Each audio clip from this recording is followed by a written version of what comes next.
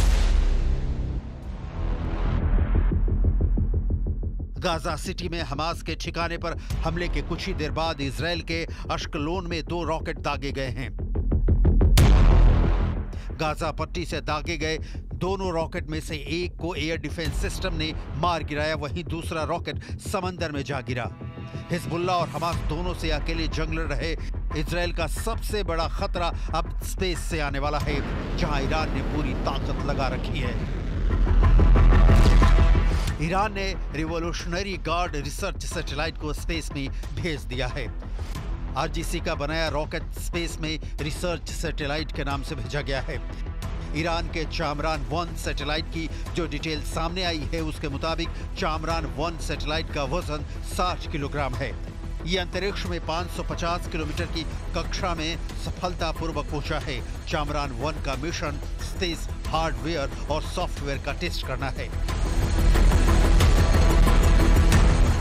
Space में Iran का powerful होने का मतलब इजरायल की मुसीबत है।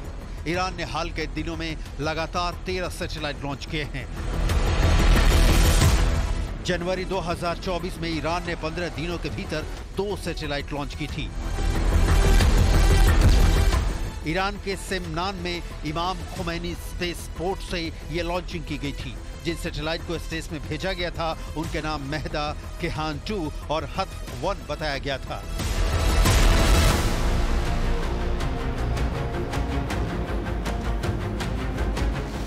जबकि इजरायल और पश्चिमी देशों ने ईरान के स्पेस प्रोग्राम को बैलिस्टिक मिसाइलों को अचूक और ज्यादा घातक बनाने वाला षड्यंत्र करार दिया।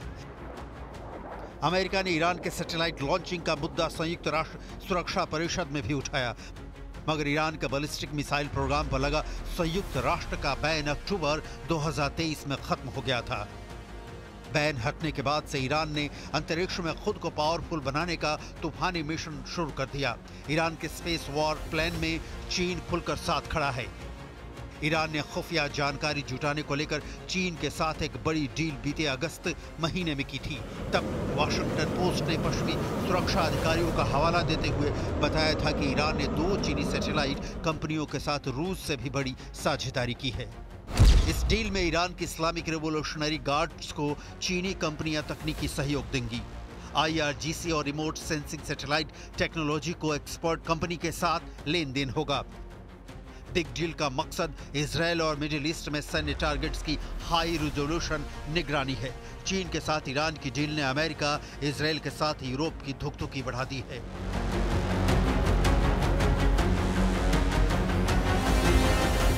वाशिंगटन पोस्ट की रिपोर्ट में ईरान चीन की डील के खतरों का जिक्र किया गया है।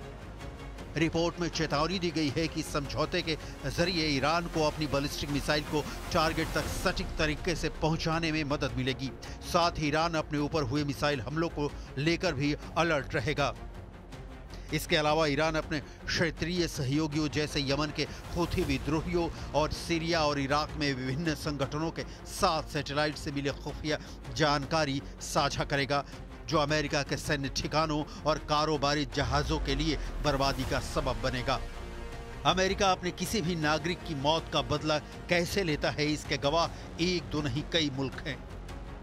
अमेरिका की मार झेल चुके इराक को देख लीजिए, 20 साल तक सुपर पावर का ताप झेल चुके अफगानिस्तान को देख लीजिए। अमेरिका दुश्मन को तब तक मारता है जब तक वो बेदम ना हो जाए। बेदम होने के बाद भी कोई दुश्मन सिर उठाता है तब सुपर पावर एटम बम बरसाता है। फिलहाल यह खतरा ईरान पर है, क्योंकि ईरान इजरायल से इस्माइल हानिया का बदला लेने के लिए फड़फड़ा रहा है। चीन और रूस की शह पर अमेरिका को आंख दिखा रहा है, लेकिन युद्ध के हालात में ईरान का साथ कौन देगा, इसकी कोई गारंटी नहीं है।